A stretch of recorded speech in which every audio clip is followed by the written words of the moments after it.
तो ये गर्म सियाल मादे मैग्मा की सतह ज़मीन से बाहर खारिज होना आतिशफ़शानी अमल कहलाता है, जिसके लिए अभी हमने इंग्लिश में वोल्केनो पढ़ा था। इस अमल के दौरान ज़ेरे ज़मीन मौजूद आतिशी मादा सतह ज़मीन पर लावा की सूरत में खारिज होता है। इस अमल में मुख्तलिफ चट्टानी मादे और गैसें शामिल होती हैं। आतिशफ़शानी अमल ज़्यादातर ज़मीन की प्लेटों की दरारों के साथ साथ होता है, क्योंकि आतिशफ़शां दरारों या ज़मीन की प्लेटों की सरहदों पर पाए जाते हैं।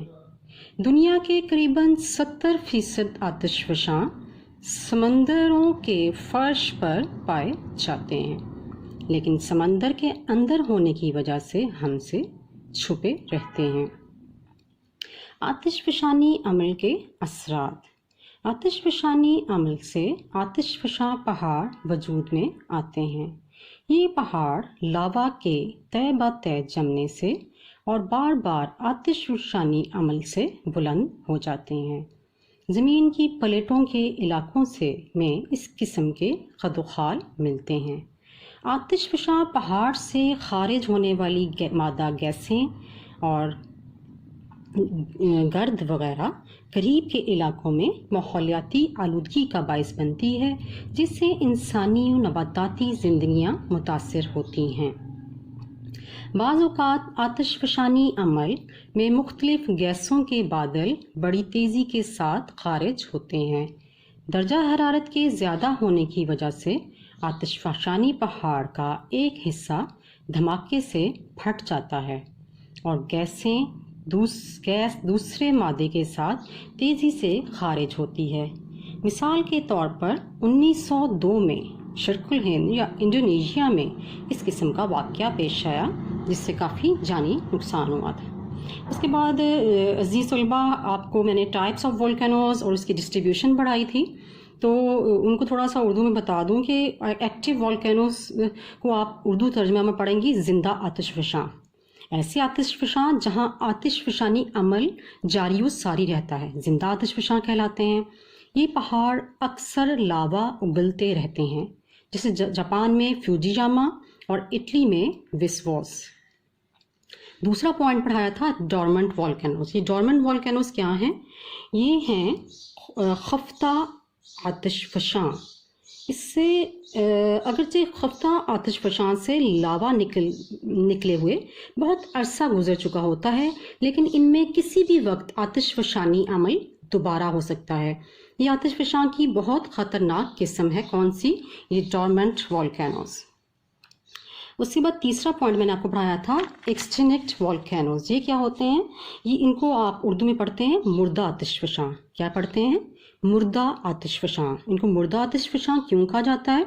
ऐसे आतिशफ़शां जिनसे लावा निकलना बंद हो चुका होता है, यानी एक्सटिंक्ट वोल्केनोज़ ऐसे आतिशफ़शां जहाँ से लावा निकलना बंद हो चुका होता है और मुस्तकबिल में भी आतिशी मादा निकलने की कोई आसार नहीं होते। यानी हम एक्सटिंक्ट यानी जो एक चीज़ ख़त्म हो गई है ना, इसको आप बोलते हैं मुर्दा आतिशफ़शां। उसके बाद इसकी हम तकसीम भी देख लेते हैं मुख्तसरन कि डिस्ट्रीब्यूशन इसकी क्या है। मैंने अभी इंग्लिश में पढ़ के सुनाया पूरा पैरा आपको। तो दुनिया में आतिशफ़शां ज़मीन की प्लेटों की दरारों में मौजूद होते हैं। बहरुल काहिल के इर्द गिर्द के इलाके में दुनिया के सबसे ज़्यादा आतिशफ़शां मिलते हैं। बहरुल काहिल के साहली इलाकों, ख़ुसूसन मशरक़ी इलाके के जज़ायर आतिशफ़शानी अमल से बने हैं। इस इलाके को रिंग ऑफ फायर मैंने पढ़ाया था, जिसको आप उर्दू में पढ़ेंगे आतिशी दायरा भी कहते हैं। ट्रांस यूरेशियन का इलाका दूसरा अहम इलाका है जहां आतिशफ़शां पहाड़ मौजूद हैं। इसमें ऑस्ट्रेलियन प्लेट, यूरेशियन प्लेट, बहरुल काहिल की प्लेट के दरमियान का इलाका शामिल है। आतिशफ़शां का तीसरा अहम इलाका समंदरों के दरमियान का इलाका है। ये बहरे ओकियानूस और बहरे हिंद के दरमियान मौजूद है। ये पहाड़ी इलाका आतिशफ़शानी अमल से वजूद में आया है। इससे वस्ती बहरे उकियानूस का पहाड़ी सिलसिला भी कहा जाता है।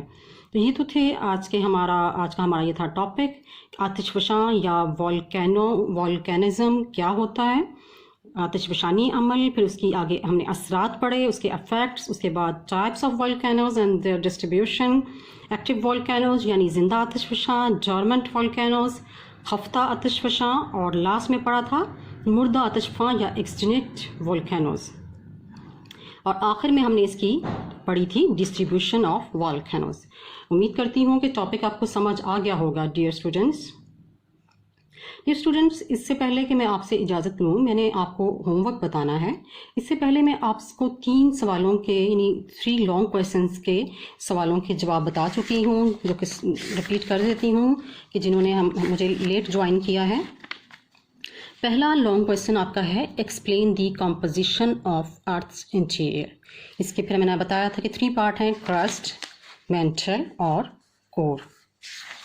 उसके बाद है write a note on plate tectonics. Long question, it is a reality, आपकी बुक में पेज नंबर 3 में ये है, reality that the existing continents से लेके तो ये लास्ट में अंटार्कटिक प्लेट तक इसका आंसर है। उसके बाद लॉन्ग क्वेश्चन नंबर 3 था describe the types of faults. ये भी मैंने आपको बताया था कि पहले आपने फॉल्ट की डेफिनेशन लिखनी है कि बिग क्रैक्स और clefts in the earth's crust are known as fault. उसके बाद नॉर्मल फॉल्ट, ट्रांसफॉर्म फॉल्ट और रिवर्स फॉल्ट आपने उसको एक्सप्लेन करना है with the help of diagram. आज आपको मैंने चौथा सवाल नोट करवाना है, जिसका टॉपिक मैंने आपको अभी उसकी लेक्चर अभी सेंड किया है। चौथा क्वेश्चन है right causes and effects of earthquakes. सबसे पहले उसी तरह आपने थोड़ा सा अर्थक्वेक को डिफाइन करना है, उसके बाद उसके कॉजेज लिखनी है, मूवमेंट ऑफ प्लेट्स, वॉल्केनिज्म, और उसके बाद लास्ट में उसके इफेक्ट्स लिख देने हैं। जो 5 लिखते हैं, बेशक 7, 8 जितनी भी आपकी बुक में है वो आप लिख सकती हैं। बहुत आसान सा ये भी सवाल है।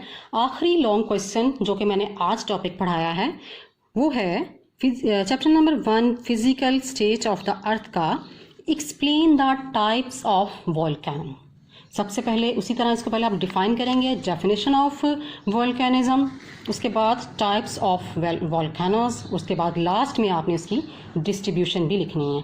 तो टाइप्स कौन कौन सी हैं उर्दू में भी आपको बता दी, इंग्लिश में भी, active volcanoes, dormant and extinct, और लास्ट में फिर आपने इसकी आगे डिस्ट्रीब्यूशन लिखनी है, और फिर आपका लॉन्ग क्वेश्चन नंबर 5 कंप्लीट हो जाएगा। डियर स्टूडेंट्स, आज मैं आपको इसके बाद इसी चैप्टर के शॉर्ट क्वेश्चन आंसर भी करवा देती हूँ, जो कि 5 ही शॉर्ट क्वेश्चंस हैं और 5 ही लॉन्ग क्वेश्चंस हैं, और उम्मीद करती हूँ कि आपको समझ आया होगा।